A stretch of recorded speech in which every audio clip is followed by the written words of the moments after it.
Well, the mother of a 10-week-old boy says her baby is struggling to survive after police in Westchester say the child's father shook his son out of frustration. And thanks a lot for joining us here at 5:30. I'm Mike Dardis. And I'm Ashley Kirkland. During a court hearing today, the baby's mom shared the despair and anguish she's now feeling.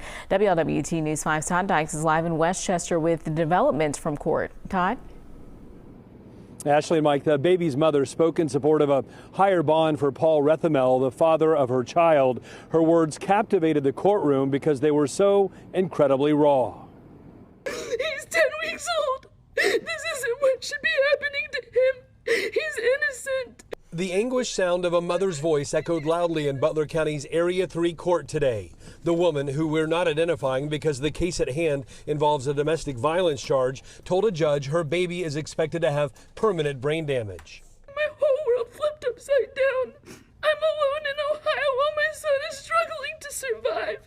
Police say the boy's father, Paul Rethamel, is the reason the baby had to be rushed into emergency surgery at Cincinnati's Children's Hospital on Saturday. The baby came in with traumatic brain injuries.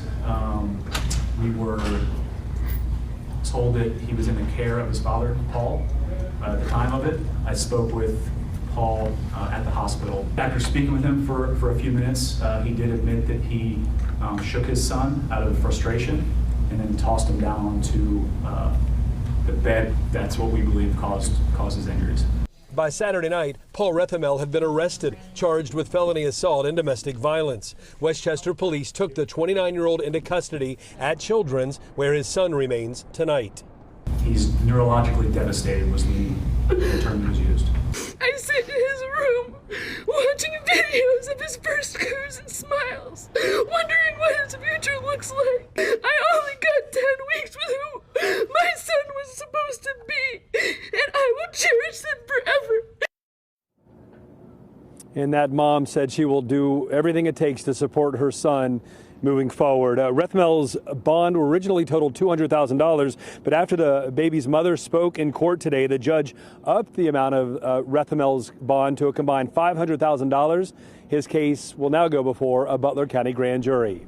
Reporting live tonight here in Westchester, Todd Dykes, WLWT News 5. I tell you, your heart just breaks listening to that mom, Todd. Do you know if this is the first alleged case of domestic violence involving the suspect, Paul Rethamel? Well, you know, Ashley, according to a police report that we obtained, the baby's mother says there have been multiple domestic violence situations between her and Paul Rethamel. It was chilling to read that report because it said that the baby's mom was supposed to go to Florida on Saturday, but that she had a, quote, bad feeling about leaving her baby boy alone with his father. Ashley? Todd Dykes reporting live for us. Thanks so much, Todd.